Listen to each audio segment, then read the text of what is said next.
Makanya di makalah saya pastikan ngaji tafsir itu gampang karena orang kafir pun bisa. Kalau kasus Ahok itu bukan paham itu melintir, beda, paham sama melintir itu beda. Itu diterjemah Kemenang tuh jangan mengangkat kawan orang Islam, bukan ngangkat pemimpin. Ya liganya emang kalau ngangkat teman saja tidak boleh, apalagi ngangkat pemimpin. Fatal mana berteman sama orang salah sama ngangkat. Saman kancanan maling itu apik nak menawa nang andani terus ngangkat, "Hei maling ke pimpinanku." Parah mana? Parah mana?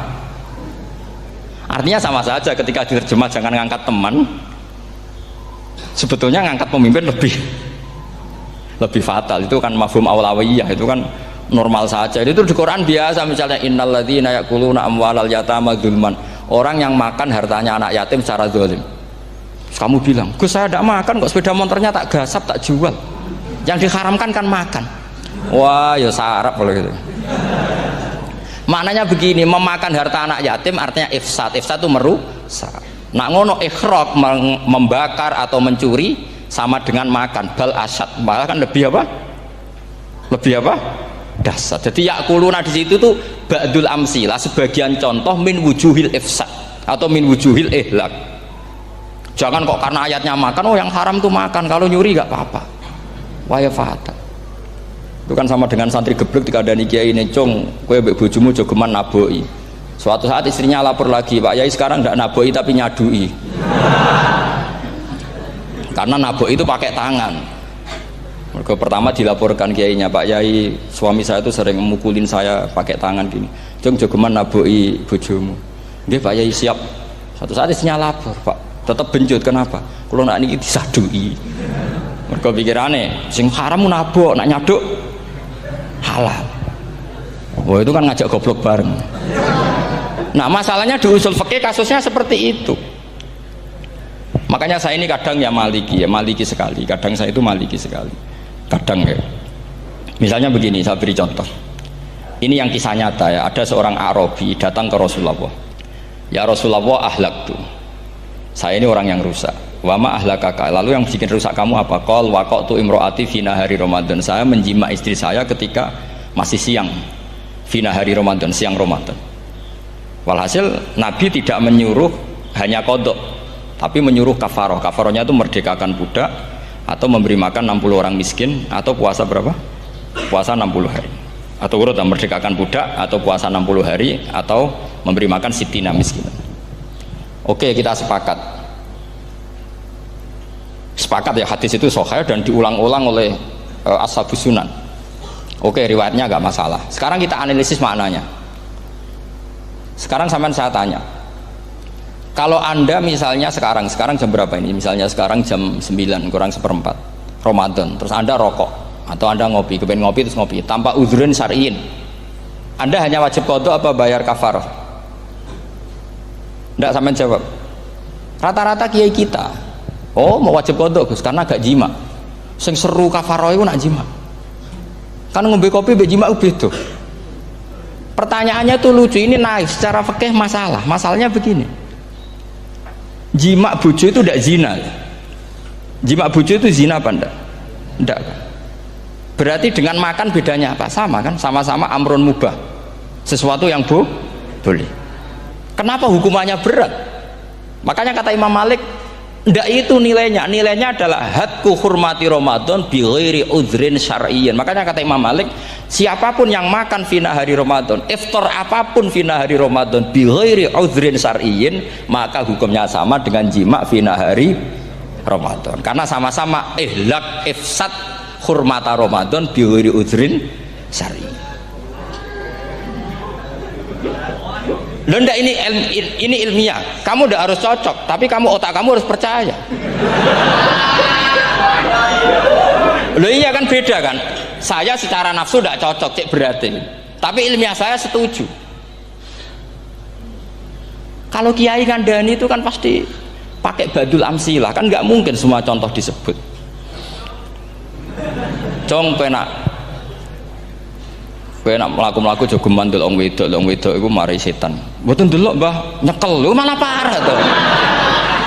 Ndak bisa. Makanya ini masalahnya lafaz. Ini kembali ke Imam Syafi'i bilisanin arabiyyim mubin. Ketika seorang kiai bilang cung jogeman delok cawe itu adalah mengungkapkan al muharramat, bukan mentaksis yang haram itu hanya melihat. Saya ulang lagi ya, ketika seorang kiai bilang cung jogeman delok wedok sing haram, itu semangatnya adalah melawan keharaman, bukan mentaksis yang haram hanya delok. Itu di Quran normal semua, di semua lugat ya biasa. Itu kan sama seperti misalnya seorang mbah ngasih uang cucunya, cung tak kayak duit 100.000, cung gue tuku es, terus gue mendingan nak ragu tuku es haram iki kan ngongkone tuku es lah, kepengen putumu mati kan nyeben 100.000 gue tuku es. Ya mulai dulu istilahnya nak mbah ngekek ibu tuh cung 100.000 gue tuku es, cara wong kuno. Nah, maksudnya gue pokoknya umumnya cak cilik senane es cuma nyebut. Ya sudah seperti itu. Sama seperti Quran menghentikan begini. Ini memang salate yang fikih dulu, yang pokok-pokok. Di antara yang enggak boleh dikawin adalah wa antasma'u bainal ukhtaini illa ma qad salaf. Kamu enggak boleh menikahi Sri dan Zainab, kakak beradik. Sudah sepakat nggih? Fi nikahin wahid enggak boleh al jam'u bainal ukhtain. Jadi mbaknya kamu kawin, adiknya kamu kawin fi nikahin wahid. Tapi nak ngeduni boleh, berarti kan dengan waktu yang berbeda. Quran hanya menyebut itu. Kemudian Rasulullah zaman Sugeng itu hanya nambahi wala binal mar'ati wa ammatiha wala binal mar'ati wa kholatiha, juga agak boleh menikahi ponaan plus buliknya, baik bulik dari bapak yaitu ammah maupun bulik dari ibu disebut apa? Kholah. Kemudian ulama fikih merasa ada yang kurang, ditambahi lagi dua perempuan yang andekan yang satu itu lelaki kok haram nikah, berarti haram jam'u fi nikahin wahid. Misalnya cucu rabibahnya boleh enggak? Enggak boleh kan? Berarti kalau sampai ngumpulkan cucu dan mbahnya fi nikahin wahid juga enggak boleh. Tapi orang yang waras itu tidak akan nyalahkan Quran ketika tidak lengkap. Wa antasma'u bainal ukhtain ila ma qad sal, ini tidak lengkap. Yang haram kan tidak hanya jam'u bainal ukhtain, termasuk ngumpulkan cucu dan mbahnya. Karena Quran nggak mau dengan logika tidak waras, itu tidak mau. Taruh saja orang itu rata-rata mbahnya kan umur 70 tahun, cucunya umur 17 tahun. Kebayang nggak kamu nikahi sehingga adik kan boleh bareng, mesti kamu milih bareng. Makanya Quran hanya bakas wa antasma'u final ukhtain, karena yang mungkin masih menggugah selera itu dua. Tapi kalau cucu sama mbahnya itu, kalau ada yang masih selera kan ya sarap tuh. Tapi fikih sebagai kaidah tetap menerangkan termasuk yang haram jam'u adalah bainal mar'ati wajad datiha. Paham juga maksudnya? Artinya ketika menyebut itu tidak jaminan merangkum semua hukum, tapi ba'dul amsilah. Fa'innal akila yaktafiya bi isyaratil ba'di, karena orang kalau punya akal diisyaroi sebagian sudah paham. Ini penting kalau aturakan. Jadi ini penting. Nah bayangkan sekarang banyak gerakan-gerakan ahli Quran katanya, tapi nggak memahami ilmu usul fikih. Quran ra ono ya wis. Nang Quran ra ono cerita harame asu, nak ngono asu ya halal. Ora ono Qurane. Sing ra ono iku tekem ora Qurane, kok aneh-aneh. Itu kan sama terus sampean misalnya tadi jam 09.00 Ramadan tambah uzurin syariyin terus mangan mie rokokan. Itu kan melecehkan Ramadan biguri uzurin syariyin, karena melecehkan hurmata Ramadan kena sanksi separah itu. Jangan kamu terus bilang tapi Nabi hanya bilang masalah jima fina Ramadan. Jima istri itu hukumnya itu tidak zina, hukumnya itu mubah sama dengan makan. Ini cara madzhab Maliki, tapi kita alhamdulillah madzhab Syafi'i. Ya itu masalahnya. Berhubung itu menguntungkan sami'na wa ta'na. Nah, itu. Tapi saya sendiri dalam konteks ini, saya itu ya sangat-sangat Syafi'iyah, sangat-sangat Syafi'iyah. Dalam banyak hal sangat-sangat Syafi'iyah. Tapi dalam banyak hal kadang-kadang saya ya Maliki. Ya, itu kan kalau sampean tanya kenapa gitu, ya hikmahnya baca banyak saja. Karena yang Syafi'i itu ya karena bacanya hanya Syafi'i, itu bukan fanatik, itu keterbatasan. Jadi itu beda, itu namanya tidak fanatik, itu keterbatasan. Itu beda sekali. Jadi kita harus ngaji yang banyak. Saya itu termasuk utang ya sama Imam Syafi'i itu baca kitab Ar-Risalah. Itu kitab yang kadang satu ulama baca sampai 500 kali. Yaitu Imam Syafi'i itu dalam kitab Risalah itu begini, ini termasuk ulumul Quran yang paling penting. Muqaddimahnya begini. Wan nasu sinfani min awalil amri. Wan nasu sinfani. Ketika Rasulullah datang membawa Quran itu manusia hanya ada dua. Al kuffar sing dari jenis ahli kitab dan kuffar dari jenis yang tidak ahli kitab. Bahkan tidak ada orang Islam zaman itu. Pertama Nabi jadi Nabi itu adakah pendengar yang Muslim? Kan tidak ada. Semuanya ahli kitab. Makanya susah kalau Quran kamu analisis korbannya orang Islam tuh, kata Ibnu Umar tuh lucu. Dulu tuh mukhatabnya tuh orang kafir, jelas kuliah ayyuhal kafir. Ya ayuhan nasu ubudu rabbakum alladzi khalaqakum. Jelas orang kafir. Karena orang Islam nggak mungkin dikhatabi ubudu rabbakum. Makanya Imam Suyuti kalau nafsiri itu ngeper ubudu rabbakum wahiduhu. Tapi kalau mukhatabnya orang Islam dawimu alal ibadah atau dawimu alat tauhid. Karena dia tahu kalau mukhatabnya orang kafir ubudu ya masih wahidu. Kalau sudah Islam kok dikhitabi ubudu mudawamah alal ibadah. Itu saking alimnya Imam Suyuti. Ini saya teruskan. Kalau mukhatabnya itu orang kafir ahli kitab, itu kemungkinannya ya dua cara mereaksi Quran. Yaitu disebut lam yakunil ladzina kafaru min ahlil kitabi wal musyrikina munfakina hatta ta'tiyahumul. Jadi lam yakunil ladzina kafaru, jelas kafaru itu umum. Kemudian ditafsir kafaru itu ada yang min ahlil kitabi, berarti kafaru yang jenis Yahudi Nasrani. Ada kafaru yang min ahlil kitabi wal musyrikin, kafaru yang jenis musyrikin, yaitu kafir Mekah. Karena cara kaidah nahwu al-atfu yaqtadi taghayyur, kalau ada ataf pasti konteksnya beda. Jaa Zaidun wa Amrun, berarti Zaid ada Amar, Amar ya ada Bakar. Karena Jaa Zaidun wa Amrun wa Bakrun, pasti orang ini berbeda. Tidak boleh orang yang sama kamu pakai ataf. Ini sudah clear ya ini ya. Kemudian cara pandang mereka ya beda. Ketika Rasulullah mengajak tauhid, itu ahli kitab tidak masalah. Memang harusnya Tuhan itu satu, tidak masalah bagi ahli kitab. Problem bagi ahli kitab adalah Muhammad itu nabi. Itu kita nggak suka. Kalau Tuhan satu oke, tapi kalau Muhammad nabi tidak oke. Kita bisa jadi nabi, kata mereka, karena mereka merasa nasabnya sampai Ibrahim. Sementara zaman itu mereka sanksi Muhammad itu nasabnya konti, gak jelas.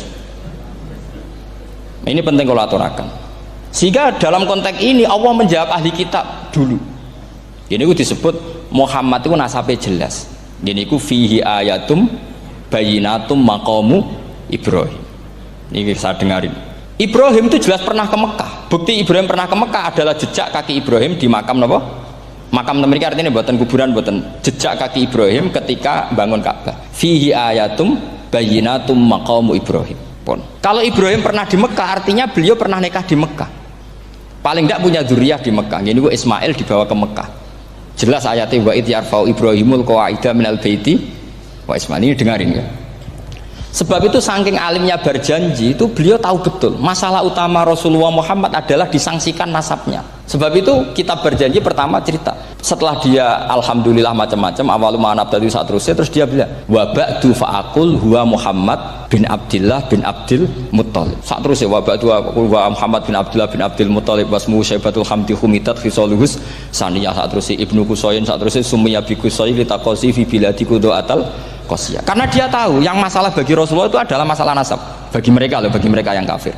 Terus beliau ngendikan ditutup wa adnanu bila raibin indadawil ulumin nasabiyah ila dhabihi Ismaila nisbatuhu wamun. Jelas saya adnan itu pasti puter cucu-cucunya Nabi Ismail. Karena orang Yahudi yang di soal Muhammad itu, kamu itu siapa kok tahu-tahu Nabi? Kamu orang Arab itu tidak pernah ada Nabi. Yang Nabi itu normalnya orang Israel, yaitu turunan Yahudi, karena Yahuda bin Yakub bin Ishak bin Ibrahim. Akhirnya Allah membuktikan fihi ayatum bayinatum maqami. Bukti kalau Ibrahim pernah di Mekah adalah jejak kakinya di Mekah, itu dekat Ka'bah. Ini jawaban Allah yang tentang ahli kitab, karena sudah jelimet. Ada ilmu ansab, ada ilmu nasab, ada polemik kitab samawi. Kalau kafir Mekah ini goblok-goblok. Ketika Rasulullah pakai teori tauhid, orang kafir Mekah itu saking gobloknya bilang gini, Muhammad, kita ini urusannya banyak, utang kita banyak, kasus saya banyak, kok Tuhannya satu itu tidak cukup. Yaitu mereka mengatakan aja'alal alihata ilahau wahida inna hadza la syai'un ujab. Bagaimana Tuhan hanya satu? Urusan kita banyak, masalah kita banyak. Tuhan nggak boleh satu, harus banyak. Sejumlah urusan kita. Ada Tuhan BPKB, Tuhan macam-macam lah. Ada Tuhan kredit, Tuhan kas, macam-macam lah kan. Sesuai sebanyak urusan kita. Mereka tanya aja'alal alihata ilahau wahida. Masa Tuhan satu? Inna hadza la syai'un ujab. Ini aneh. Tapi Rasulullah dengan sabarnya, Kalau yang seperti ini Allah menjelaskannya beda dengan yang pertama, karena tadi orang kafir itu bisa min ahlil kitab, bisa wal musyrikin. Lam yakunil ladzina kafaru min ahlil kitab. Ada yang wal musyrikin. Semuanya ini tidak pernah munfakina hatta ta'tiyahumul bayyinah. Mereka tidak pernah tercerabut dari pikiran mereka, dari mainstream mereka, sampai ada bayyinah. Bayyinah itu kejelasan kebenaran atau benar yang begitu jelas. Itu siapa? Rasulun minallah yatslu suhufam mutahhar. Akhirnya Nabi sabar. Saking sabarnya Nabi itu ngomong gini, ya di khalayak umum, mukhatamnya ya kafir semua. Hei saudara-saudara kami suku Quraisy, kita ini sebangsa. Nabi tanya, Muhammad, ajaran kami itu benar karena kami itu orang yang kita percaya, tapi kali ini anda aneh karena ngajak satu Tuhan. Itu tidak mungkin, urusan kita banyak, satu Tuhan juga mungkin, Tuhan harus banyak. Kita punya 3 aja kurang banyak, kan banyak punya Lata, Uzza, Hubal ya. Rasulullah dengan sabarnya ngendikan gini, hei kaumku, kalau kamu jadi pembantu, jadi buruh, senang mana punya majikan banyak sama majikan satu. Kalau majikannya banyak itu perintahnya beda-beda, seleranya beda. Semua harus kamu lakoni, semua harus kamu taklui karena kamu harus nurut. Wah ya repot mat kalau di majikan banyak, oh ngerepoti mesti. Rasulullah tinggal nimpali, Tuhan kamu itu majikan kamu, kalau Tuhannya banyak perintahnya ya banyak, seleranya beda-beda.